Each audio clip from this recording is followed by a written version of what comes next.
Assalamualaikum warahmatullahi wabarakatuh. Perkenalkan, nama Nur Fadilah, NIM 1914040054. Kami dari kelompok 4. Di sini saya akan menjelaskan materi tentang tujuan instruksional. Tujuan instruksional. Definisi tujuan instruksional. Materi suatu bidang studi tidak mungkin menjadi milik kita tanpa dipelajari terlebih dahulu, baik dipelajari sendiri maupun diajarkan oleh guru. Proses atau kegiatan mempelajari materi ini terjadi dalam saat terjadinya situasi belajar mengajar atau pengajaran atau instruksional. Dari perkataan pengajaran atau instruksional inilah maka timbul istilah tujuan instruksional. Merupakan bagian dari pembelajaran. Sebagai definisi tujuan instruksional disampaikan oleh beberapa tokoh, diantaranya yang pertama yaitu menurut Robert F. Mager 1962. Menurutnya, tujuan instruksional sebagai tujuan perilaku yang hendak dicapai atau yang dapat dikerjakan oleh siswa pada kondisi tingkat kompetensi tertentu. Yang kedua, menurut Edward L. Dejnozka dan David E. Cavell tahun 1981. Tujuan instruksional adalah suatu pernyataan yang spesifik yang dinyatakan dalam bentuk perilaku atau penampilan yang diwujudkan dalam bentuk tulisan untuk menggambarkan hasil belajar yang diharapkan. Perilaku ini dapat berupa fakta yang tersemar atau cover. Selanjutnya yang ketiga, menurut Fred Percival dan Harry Ellington tahun 1984. Tujuan instruksional adalah suatu pernyataan yang jelas menunjukkan penampilan atau keterampilan siswa tertentu yang diharapkan dapat dicapai sebagai hasil belajarnya. Dari beberapa definisi di atas dapat disimpulkan bahwa tujuan instruksional adalah tujuan yang menggambarkan pengetahuan, keterampilan, atau sikap yang harus dimiliki siswa sebagai akibat dari hasil pengajaran yang dinyatakan dalam bentuk tingkah laku yang dapat diamati dan diukur. Selanjutnya, manfaat dari tujuan instruksional. Dalam pembaharuan sistem pendidikan yang berlaku di Indonesia saat ini, setiap guru dituntut untuk menyadari tujuan dari kegiatan mengajar dengan titik tolak kebutuhan siswa. Oleh karena itu, dalam merancang sistem belajar yang akan dilakukannya, langkah pertama yang ia lakukan adalah membuat tujuan instruksional. Dengan tujuan instruksional, yang pertama, guru mempunyai arah untuk yang pertama memiliki bahan pembelajaran, yang kedua memilih prosedur mengajar. Yang kedua, siswa mengetahui arah belajarnya. Yang ketiga, setiap guru mengetahui batas-batas tugas dan wewenangnya mengajarkan suatu materi sehingga diperkecil kemungkinan timbulnya atau saling menutup antara guru. Yang keempat, guru mempunyai patokan dalam mengadakan penilaian kemajuan belajar siswa. Yang kelima, guru sebagai pelaksana dan petugas-petugas pemegang kebijaksanaan mempunyai kriteria untuk mengevaluasi kualitas maupun efisiensi pengajaran. Selanjutnya, kelemahan dan kelebihan penyusunan tujuan instruksional. Kelemahan utama dalam penyusunan tujuan perilaku atas dasar tujuan instruksional umumnya maupun tujuan instruksional khusus adalah bagaimana mengetahui kapasitas seorang siswa setelah mereka menyelesaikan tugas-tugasnya, termasuk beberapa tujuan yang diperlukan sebelum tujuan instruksional disusun. Beberapa kelemahan dalam menyatakan tujuan perilaku diantaranya sebagai berikut. Yang pertama, perilaku yang kompleks melibatkan kegiatan proses memaknai yang cukup sulit. Yang kedua, tujuan perilaku yang dinyatakan terlalu berserak untuk dinyatakan secara sulit. Yang ketiga, keterampilan atau perilaku seseorang siswa tidak dapat dinyatakan seperti objek yang konkret. Selanjutnya yaitu macam-macam tujuan instruksional. Yang pertama, tujuan instruksional umum. Tujuan instruksional umum merupakan yang dinyatakan dalam batasan umum dan guna mengarahkan keberadaan tujuan belajar yang lebih spesifik. Tujuan umum ini memberikan guru arahan, misalnya dalam macam-macam metode dan cara evaluasi yang tepat agar tujuan belajar yang lebih spesifik dapat dikembangkan. Yang kedua, tujuan instruksional khusus. Tujuan instruksional khusus merupakan tujuan dalam proses belajar mengajar dalam tingkat operasional dengan beberapa indikator kecepatan. Selanjutnya, syarat-syarat merumuskan tujuan instruksional. Yang pertama, harus berpusat pada perubahan tingkah laku pembelajaran. Yang kedua, harus berisikan tingkah laku operasional atau dapat diukur pada saat itu juga. Yang ketiga, harus berisikan makna dari pokok bahasan yang diajarkan pada saat itu. Baiklah, sekian yang dapat saya sampaikan. Selanjutnya akan dilanjutkan oleh rekan saya. Sekian, terima kasih. Wassalamualaikum warahmatullahi wabarakatuh. Assalamualaikum warahmatullahi wabarakatuh. Perkenalkan, nama saya Musriyadi, NIM 1914040060. Baiklah, saya akan melanjutkan pembahasan dari rekan saya tadi, yaitu bagian kedua, tes yang baik. Istilah tes diambil dari kata testum, suatu pengertian dalam bahasa Prancis kuno yang berarti piring yang menyisihkan logam-logam mulia. Ada pula yang mengartikannya sebagai sebuah piring yang dibuat dari tanah. Seorang ahli bernama James Kettel pada tahun 1890 telah memperkenalkan pengertian tes ini kepada masyarakat melalui bukunya yang berjudul Mental Test and the Measurement. Banyak ahli yang mengembangkan tes ini untuk berbagai bidang. Namun yang terkenal adalah sebuah tes inteligensi yang dibuat oleh seorang Prancis yang bernama Binet, yang kemudian dibantu menyempurnakannya oleh Simon. Sebagai tes tersebut dikenal dengan tes Binet-Simon tahun 1904. Dengan alat ini, Binet dan Simon berusaha membeda-bedakan anak menurut inteligensinya. Dari inilah kita kenal dengan istilah umur kecerdasan, umur kalender, dan indeks kecerdasan. Ada beberapa istilah yang berhubungan dengan tes. Yang pertama yaitu tes sendiri.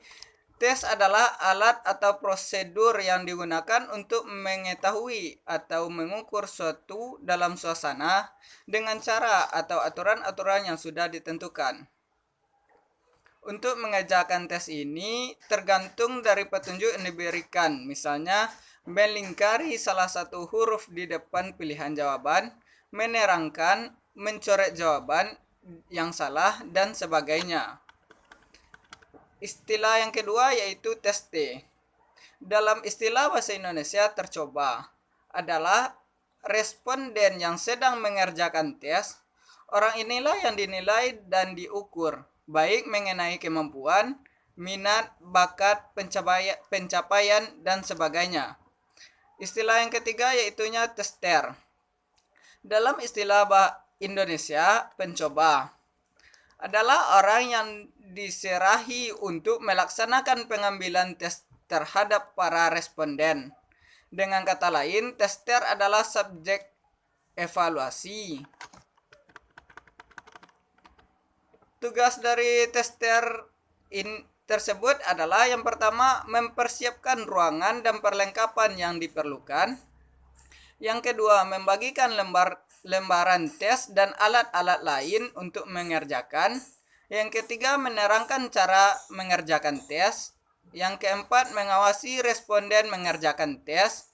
Yang kelima, memberikan tanda-tanda waktu. Yang keenam, mengumpulkan pekerjaan responden.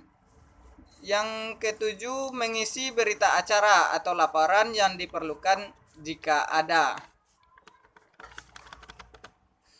Selanjutnya yang kedua yaitu persyaratan tes. Dalam buku dasar-dasar evaluasi pendidikan pada awal pembahasan disebutkan mengukur panjang sisi meja dengan menggunakan karet elastis dan diulur-ulur sama halnya dengan tidak mengukur. Hasil ukurannya tidak akan dapat dipercaya apabila situasi ini kita dapat pindahkan kepada pelaksanakan evaluasi atau tes. Maka dapat disajikan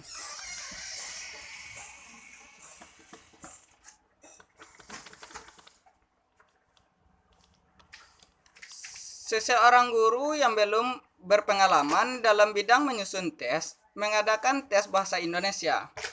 Kepada siswa diberikan sebuah bacaan panjang dan beberapa pertanyaan yang dimaksud untuk mengukur kemampuan siswa menangkap isi bacaan tersebut. Kemudian, siswa disuruh untuk mengambil beberapa kata sukar dari bacaan itu dan menerangkan artinya. Pada waktu tes berlangsung, guru menungguinya dengan teliti dan tidak memberikan kesempatan kepada siswa untuk saling bekerja sama. Tes berjalan dengan tertib.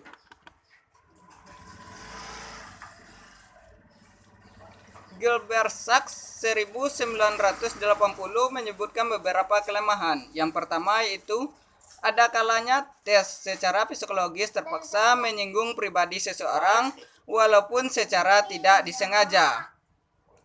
Yang kedua, tes menimbulkan kecemasan sehingga mempengaruhi hasil belajar yang murni. Yang ketiga yaitu tes mengkategorikan siswa secara tetap. Yang keempat, tes tidak mendukung kecemerlangan dan daya kreasi siswa. Yang kelima, tes hanya mengukur aspek tingkah laku yang sangat terbatas. Baiklah, hanya sekian yang dapat saya sampaikan. Assalamualaikum warahmatullahi wabarakatuh. Assalamualaikum warahmatullahi wabarakatuh. Perkenalkan, nama saya Yesa Zahra, NIM 1914040074. Baiklah, selanjutnya saya pemateri ketiga, yaitu materinya persyaratan dan ciri tes yang baik. Menurut Suharsimi Arikunto, suatu tes dapat dikatakan baik apabila memenuhi 5 persyaratan, yaitu yang pertama validitas. Kata valid sering diartikan dengan tepat, benar, absah, dan sahih. Jadi, kata validitas ketepatan, kebenaran, keabsahan. Apabila dikaitkan dengan fungsi tes sebagai alat pengukur, maka sebuah tes dikatakan valid apabila alat ukur tersebut dapat dengan tepat mengukur apa yang hendak diukur atau diungkap lewat tes tersebut. Jadi, tes hasil belajar dapat dinyatakan valid alat pengukur keberhasilan dengan secara tepat, dapat mengukur atau mengungkap hasil-hasil belajar yang lebih dicapai oleh peserta didik setelah menempuh proses belajar mengajar dalam waktu tertentu.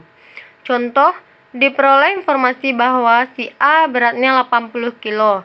Setelah diukur dengan timbangan beras yang benar memang hasilnya demikian beratnya berdasarkan hasil timbangan.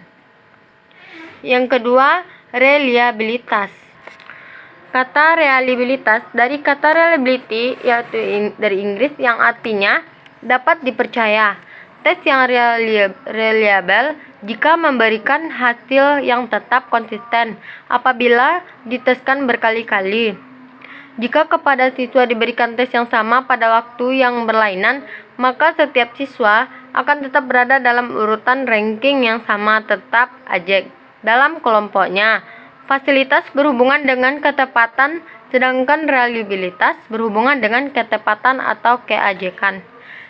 Sebuah tes dikatakan reliable apabila hasil-hasil pengukuran yang dilakukan dengan menggunakan tes tersebut secara berulang kali terhadap subjek yang sama hasilnya tetap sama atau sifatnya stabil. Contoh, tabel nilai, dan lihatlah pada tabel nilai tes pertama dan kedua dalam pemakalah. Pada tabel tersebut, di atas menunjukkan hasil tes pertama dan hasil tes kedua yang dicapai oleh siswa secara keseluruhan cenderung mengalami kenaikan tetapi pada posisi rankingnya tetap, yang berarti alat tes yang digunakan dalam menilai hasil belajar tersebut reliable atau dapat dipercaya. Menurut Ngalim Purwanto, suatu tes disebut andal atau reliability jika ia dapat dipercaya, konsisten, atau stabil. Selanjutnya yang ketiga, objektivitas. Objektif berarti tidak adanya unsur pribadi yang mempengaruhinya, itu bukan subjektif. Sebuah tes dikatakan memiliki objektif apabila dalam melaksanakan tes tidak ada faktor subjektif yang mempengaruhi, terutama dalam sistem skornya. Apabila dikaitkan dengan reliabilitas, maka objektif menekankan ketepatan atau konsistensi pada sistem skor, sedangkan reliabilitas menekankan ketetapan dalam hasil tes. Ada dua faktor yang mempengaruhi subjektivitas dari sesuatu tes, yaitu bentuk tes dan penilai. Yang pertama, bentuk tes, yang itu tes yang berbentuk uraian akan memberi banyak kemungkinan kepada si penilai untuk memberikan penilaian menurut caranya sendiri. Yang kedua yaitu penilai. Subjektif dari penilai akan dapat masuk secara agak leluasa, terutama dalam tes bentuk uraian. Faktor yang mempengaruhi subjektivitas antara lain kesan penilai terhadap siswa, tulisan bahasa, kelelahan. Untuk menghindari subjektivitas, maka harus mengacu pedoman, terutama menyangkut masalah pengadministrasian, yaitu kontinuitas dan komprehensivitas. Sedangkan menurut Profesor Dr. Anas Sujiono, suatu tes belajar dapat disebut tes belajar yang objektif apabila tes tersebut disusun dan dilaksanakan menurut apa adanya, ditinjau dari segi isi atau materinya, artinya bahwa materi tes diambilkan atau bersumber dari materi atau bahan pelajaran yang telah diberikan sesuai dengan instruksional khusus yang telah ditentukan, atau bahan pelajaran yang telah dipelajari oleh peserta didik yang dijadikan acuan dalam penyusunan hasil belajar tersebut. Selanjutnya yang keempat, praktibilitas. Sebuah tes disebut memiliki praktibilitas yang tinggi apabila tes tersebut bersifat praktis. Tes yang praktis adalah tes yang mudah dilaksanakan, tidak menuntut peralatan yang banyak, dan memberi kebebasan kepada siswa mengerjakan terlebih dahulu bagian yang dianggap mudah. Karena bersifat sederhana, dalam arti tidak memerlukan peralatan yang sulit pengadaannya. Selanjutnya, mudah pemeriksaannya, artinya bahwa tes itu dilengkapi kunci jawaban maupun pedoman skornya, dilengkapi dengan petunjuk-petunjuk yang jelas sehingga dapat diberikan atau diawali orang lain. Selanjutnya, yang dilengkapi dengan petunjuk-petunjuk yang jelas sehingga dapat diberikan atau diawasi oleh orang lain. Yang terakhir yaitu ekonomis. Pelaksanaan tes tersebut tidak membutuhkan ongkos atau biaya yang mahal, tenaga yang banyak, serta waktu yang lama. Sekian, terima kasih. Mohon maaf apabila ada kesalahan dan terima kasih atas perhatiannya. Wassalamualaikum warahmatullahi wabarakatuh.